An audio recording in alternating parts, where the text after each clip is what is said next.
My YouTube channel रोजगार वे और मैं शताक्षी साई और मिलके बात करते हैं उत्तर प्रदेश स्पेशल के बारे में, जो कि एग्ज़ाम के पॉइंट ऑफ व्यू से भी इम्पॉर्टेंट है। और अगर आप उत्तर प्रदेश के निवासी हैं तो ये आपके लिए भी ज़रूरी है, क्योंकि अगर हम जिस घर में रहते हैं उसके बारे में जानना तो चाहिए ही। चलिए आइए देखते हैं उत्तर प्रदेश को एक नज़र में। जैसा कि दिया गया है, ये उत्तर प्रदेश का मैप है और हम इसे देखने की कोशिश करते हैं। तो इसमें 75 जो ज़िले हैं वो दिखाए गए हैं। तो हर ज़िले की उत्तर प्रदेश में अपनी अलग अलग विशेषता है। तो इन विशेषता को पढ़ने के लिए हम एक एक करके देखते हैं आगे। चलिए आइए देखते हैं उत्तर प्रदेश एक दृष्टि में। तो अगर हम उत्तर प्रदेश राज्य की बात करें तो उत्तर प्रदेश राज्य का पूर्व नाम जो है वो संयुक्त प्रांत यानी कि यूनाइटेड प्रोविंस। राज्य का पुनर्गठन 1 नवंबर 1956। राजधानी लखनऊ। राज्य दिवस 24 जनवरी। क्षेत्रफल 2,40,928 वर्ग किलोमीटर। राजभाषा हिंदी, उर्दू दूसरी राजभाषा। चूँकि अगर हम राजभाषा की बात करें तो जो जो हिंदी है वो हमारी राजभाषा है, वो नेशनल लेवल पे भी है और उत्तर प्रदेश में स्टेट लेवल पे भी है। 1950 में बहुत जद्दोजहद के बाद राष्ट्रभाषा तो कोई नहीं बन सकी, लेकिन हिंदी को राजभाषा के रूप में चुना गया और उत्तर प्रदेश पहला ऐसा राज्य बना जिसने हिंदी को 1991 में अपने राज्य में हिंदी राजभाषा का भी दर्जा इसने दिया। बाद में जो ऑफिशियल लैंग्वेज एक्ट है जिसके थ्रू हिंदू को हमने राजभाषा बनाया था, उसी में अमेंडमेंट किया गया और अमेंडमेंट यानी कि संशोधन किया गया और उसमें कहा गया कि हिंदी के साथ साथ उर्दू जो होगी वो भी राजभाषा होगी। तो यानी कि हिंदी जो है, हिंदी 1951 में और उर्दू जो है वो 1989 में, यानी कि हिंदी 1991, उर्दू 1989 में प्रदेश की दूसरी राजभाषा के रूप में सम्मिलित की गई। आगे देखते हैं उच्चतम न्यायालय। उच्चतम न्यायालय जो है वो इलाहाबाद है, यानी कि हाई कोर्ट। और कुल मंडल की बात करें तो 18 मंडल, मतलब कि 4 या 5 डिस्ट्रिक्ट को मिला के एक मंडल होता है। कुल जिले 75। विधानमंडल द्विसदनीय। विधान परिषद की सदस्यों की संख्या 99 + 1 एंग्लो के सदस्यों की संख्या 99 + 1 एंग्लो इंडियन। विधानसभा के सदस्यों की संख्या 403 + 1 एंग्लो इंडियन, यानी कि 404। लोकसभा के सदस्यों की संख्या 80, जो सबसे अत्यधिक है। राज्यसभा के सदस्यों की संख्या 31। आगे देखते हैं प्रथम मुख्यमंत्री की अगर बात करें तो आज़ादी के बाद प्रथम मुख्यमंत्री जो है एक स्वतंत्र राज्य बनने के बाद जो रहे वो श्री गोविंद बल्लभ पंत जी रहे। प्रथम राज्यपाल जो रही वो श्रीमती सरोजनी नायडू रही। स्थिति एवं विस्तार की बात करें तो भारत के उत्तर में 23 डिग्री 52 मिनट उत्तरी अक्षांश से 30 डिग्री 28 मिनट उत्तरी अक्षांश तथा 77 डिग्री 3 मिनट पूर्वी देशांतर से 84 डिग्री 39 मिनट पूर्वी देशांतर तक। अगर हम हिंदी में बात करें तो 23 डिग्री 52 मिनट से लेके 23 डिग्री 28 मिनट उत्तरी अक्षांश तथा 77 डिग्री 3 मिनट पूर्वी देशांतर से 84 डिग्री 39 मिनट पूर्वी देशांतर तक। सीमावर्ती राज्य एवं देश की बात करें तो सीमावर्ती राज्य में एक इंटरनेशनल बाउंड्री नेपाल के साथ तथा एक केंद्र शासित राज्य जो है वो दिल्ली, और बाकी जो है उत्तराखंड, हिमाचल प्रदेश, हरियाणा, दिल्ली, राजस्थान, मध्य प्रदेश, छत्तीसगढ़, झारखंड, बिहार जैसे जो सीमा है वो अपनी सीमा साझा करते हैं। अगर हम बात करें तो मध्य प्रदेश जो है वो सबसे अत्यधिक डिस्ट्रिक्ट के साथ सीमा साझा करता है। मध्य प्रदेश उत्तर प्रदेश के 11 जिलों के साथ अपनी सीमा बनाता है तथा सोनभद्र एकमात्र ऐसा जिला है जो झारखंड और छत्तीसगढ़ के साथ अपनी सीमा से साझा करता है। और अगर हम ललितपुर की बात करें तो ललितपुर जो है मध्य प्रदेश सबसे अत्यधिक सीमा साझा करने वाला है और ललितपुर जो है वो सबसे कम जिलों के साथ अपनी सीमा साझा करता है। आकार की बात करें तो लंबवत है। पूर्व से पश्चिम लंबाई 650 किलोमीटर, उत्तर से दक्षिण चौड़ाई 240 किलोमीटर। राजकीय चिन्ह मछली, जैसा कि मुझे लग रहा है कि बुक में मिसप्रिंट है। राजकीय चिन्ह जो है वो एक वृत्त में, मतलब कि एक सर्कल में 2 मछलियाँ तथा तीर धनुष जो है वो राजकीय चिन्ह है उत्तर प्रदेश का। राजकीय पुष्प की बात करें तो पलाश। राजकीय वृक्ष अशोक। राजकीय पक्षी सारस अथवा क्रोंच। सारस अथवा क्रोंच मतलब 2 नहीं है, कहीं कहीं सारस तथा कहीं कहीं क्रोंच बोलते हैं, और अगर इंग्लिश में याद कर लें तो ज़्यादा ईजी है, इसे क्रेन बोलते हैं। राजकीय पशु की बात करें तो बारहसिंगा। राजकीय खेल हॉकी। कुल जनसंख्या की बात करें तो उत्तर प्रदेश में ये जो जनसंख्या के आंकड़े हैं ये 2011 के सेंसस पे हैं, चूँकि नई अभी सेंसस आई नहीं है तो अभी भी हमें जो है 2011 के सेंसस से ही काम चलाना पड़ेगा। तो देखते हैं 2011 के सेंसस में उत्तर प्रदेश की जनसंख्या। कुल जनसंख्या 19,98,12,341। पुरुष जनसंख्या 10,44,80,510। महिला जनसंख्या 9,53,31,831। लिंगानुपात की बात करें यानी कि सेक्स रेशियो, यानी कि 1000 पुरुषों पर कितनी महिलाएं हैं, तो 1000 पुरुषों पर उत्तर प्रदेश में 912 महिलाएं हैं। 1000 पुरुषों पर 912 महिलाएं। साक्षरता दर 67.7%। पुरुष साक्षरता 77.3%। महिला साक्षरता 57.2%। जनसंख्या घनत्व 829 प्रति वर्ग किलोमीटर। अगर हम बात करते हैं यहाँ पे साक्षरता की, तो जो भी महिला या पुरुष अपना नाम लिख या पढ़ सकते हैं उन्हें हम साक्षर कहते हैं या फिर लिटरेट। जनसंख्या घनत्व की बात करें तो प्रति वर्ग किलोमीटर में कितनी पॉपुलेशन जो है वो निवास कर रही है या रह रही है, उसको हम जनसंख्या घनत्व या पॉपुलेशन डेंसिटी बोलते हैं। तो उत्तर प्रदेश में 829 प्रति व्यक्ति वर्ग किलोमीटर जो है वो पॉपुलेशन डेंसिटी है, और सबसे अत्यधिक जो है वो बिहार में है 1129। बात करते हैं आगे अनुसूचित जाति यानी कि एससी की। तो एससी की जो जनसंख्या है वो 4,13,57,608 ये टोटल जनसंख्या है। अब इसमें देखते हैं पुरुषों की जनसंख्या। पुरुषों की जो है वो 2,16,76,975 है, तथा महिलाओं की जनसंख्या की बात करें तो 1,96,80,633 है।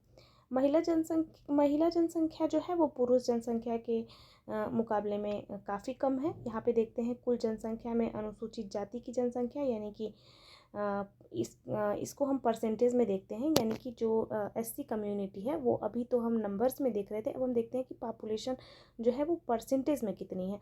तो टोटल परसेंटेज का 20.7% जो है वो एससी कम्युनिटी का है।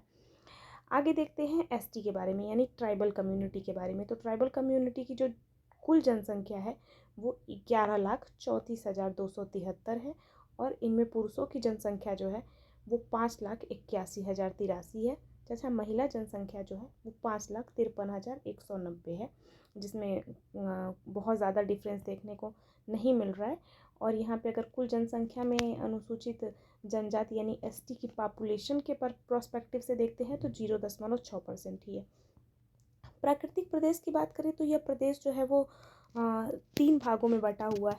पहला तराई का क्षेत्र, दूसरा गंगा यमुना का मैदानी क्षेत्र, और तीसरा दक्षिण का पठारी क्षेत्र।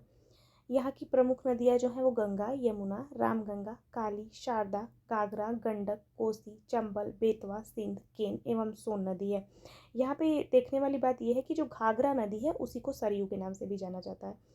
आगे बात करते हैं प्रमुख फसलों के बारे में। तो प्रमुख फसल यहाँ की हैं गेहूँ, गन्ना, चावल, तंबाकू, कपास, पटसन, मक्का, बाजरा, जौ तथा सरसों। गेहूँ के उत्पादन में उत्तर प्रदेश का देश में प्रथम तथा जौ के उत्पादन में दूसरा स्थान है। गन्ना के उत्पादन में उत्तर प्रदेश का देश में प्रथम स्थान तथा सरसों के उत्पादन में दूसरा स्थान है।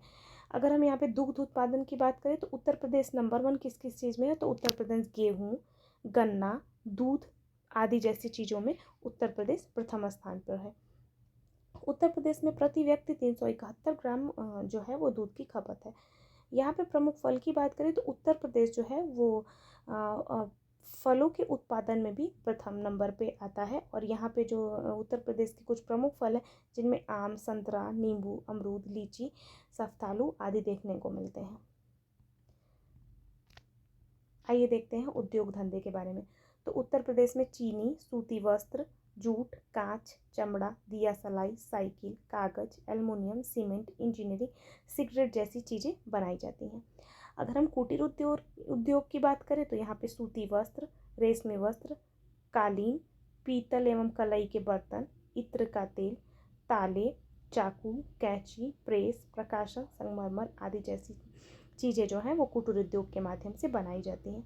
उत्तर प्रदेश में स्थित केंद्र सरकार के प्रमुख कारखाने, यानी कि उत्तर प्रदेश में जो सेंट्रल गवर्नमेंट है उसके जो फैक्ट्रीज़ हैं उसके बारे में देखते हैं और ये कहाँ कहाँ स्थित है। चूँकि एग्ज़ाम में ये जो है ये मिलाने जैसा क्वेश्चन बना के देता है, ये 4 ऑप्शन और इधर उधर करके, और बोलता है कि सही कूट को मिलाइए। तो इस हिसाब से जो ये है ये काफ़ी इम्पॉर्टेंट है, तो या तो आप नोट्स बना लीजिए या फिर इसे समझ लीजिए। हिंदुस्तान एल्युमिनियम कॉरपोरेशन जो है वो रेणुकूट सोनभद्र में है। हिंदुस्तान एरोनॉटिक्स लिमिटेड जो है वो कानपुर लखनऊ में है। इंडियन टेलीफोन इंडस्ट्री जो है नैनी इलाहाबाद रायबरेली में है। त्रिवेणी स्ट्रक्चरल जो है वो नैनी इलाहाबाद में है। उर्वरक यानी कि फर्टिलाइज़र कंपनी जो है वो गोरखपुर में तथा इलाहाबाद में है। डीजल लोकोमोटिव वर्क्स जो है वो वाराणसी में है, जिसको BMW के नाम से जानते हैं। पहले उसे DLW डीजल लोकोमोटिव के नाम से जानते थे, लेकिन अब BLW बनारस लोकोमोटिव के नाम से जानते हैं। आगे बात करते हैं सिंगरौली कोयला खानखाना जो सिंगरौली सोनभद्र में है। मॉडर्न बेकरी जो है वो कानपुर में है। भारत पंप एंड कंप्रेसर जो है नैनी इलाहाबाद में है।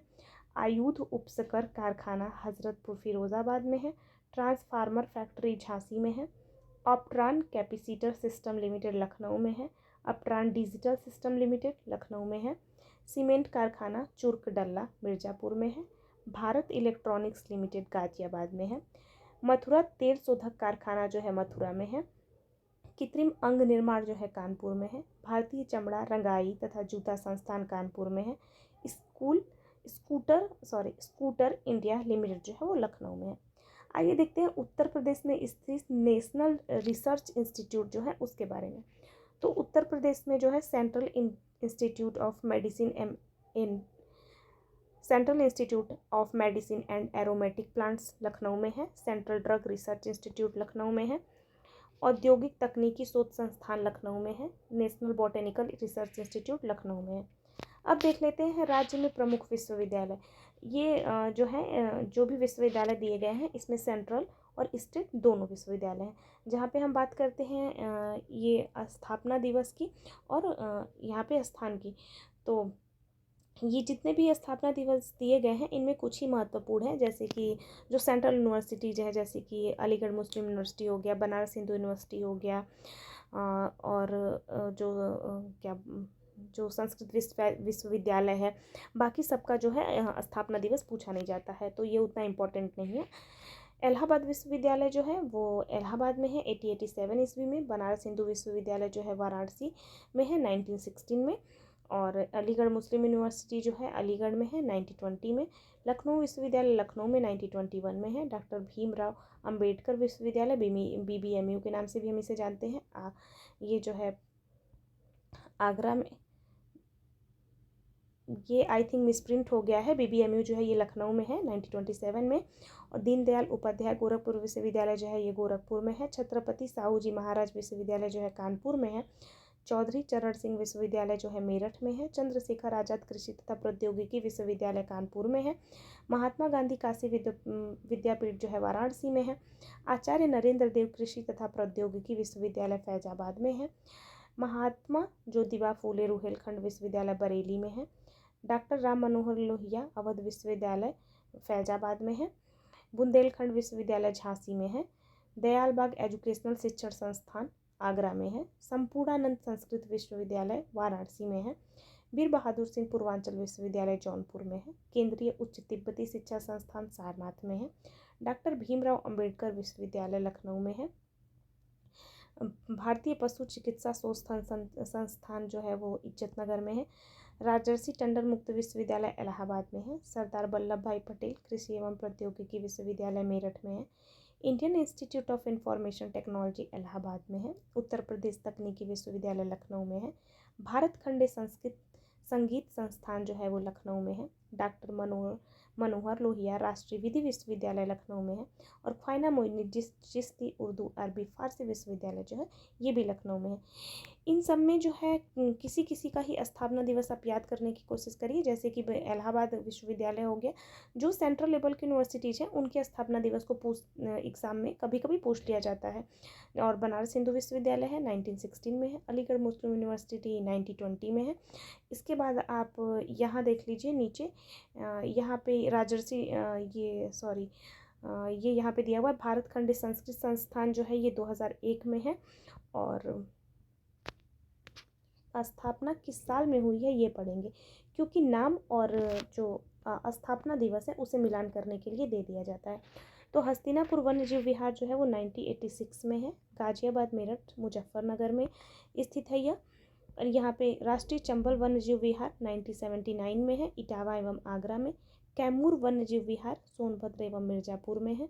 दुधवा राष्ट्रीय उद्यान लखीमपुर खीरी में है। डॉक्टर भीमराव अंबेडकर वन्यजीव विहार प्रतापगढ़ में है। सोहलेवा वन्यजीव विहार जो है गोंडा एवं बहराइच में है। सुहागी बरवा वन्यजीव विहार जो है महाराजगंज में है। कतरनिया घाट वन्यजीव विहार बहराइच में है। रानीपुर वन्यजीव विहार बांदा में है। किशनपुर वन्यजीव विहार जो है वो लखीमपुर खीरी में है। अब यहाँ पे देखते हैं नाम और उनके उपनाम। जो नाम कुछ ऐसे समझने की कोशिश करते हैं, कुछ तो जो रियल नेम है और कुछ जो उन्हें हम बुलाते हैं। तो यहाँ पे हम बात करते हैं जो अपनी किसी एक चीज़ के लिए जो विशेषता के लिए जाने, जैसे आगरा ताजमहल के लिए जाना जाता है, इसलिए इसे ताज नगरी कहते हैं। अयोध्या राम जन्मभूमि है, इसलिए इसे राम जन्म भूमि के स्थल के नाम से जानते हैं। अलीगढ़ ताले के लिए फेमस है, इसलिए इसे ताला नगरी कहते हैं, क्योंकि अलीगढ़ में ताले बनाए जाते हैं। इलाहाबाद संगम नगरी है, यहाँ पे गंगा यमुना सरस्वती 3 नदियों का संगम होता है, इसलिए इसे संगम नगरी के नाम से जानते हैं। मथुरा जो कृष्ण जन्मभूमि है, इसलिए इसे कृष्ण नगरी के नाम से जानते हैं। कन्नौज इत्र बनाए जाते हैं, इसलिए इसे खुशबू का शहर कहा जाता है। लखनऊ नवाबों का शहर कहा जाता है। फिरोजाबाद सुहाग नगरी कही जाती है, क्योंकि यहाँ पे चूड़ी बनाई जाती है। देखते हैं प्रदेश के 8 जिलों के परिवर्तित नाम। महामाया नगर को पुनः हाथरस कर दिया गया। रमाबाई नगर कानपुर देहात कर दिया गया। छत्रपति साहूजी नगर को अमेठी कर दिया गया।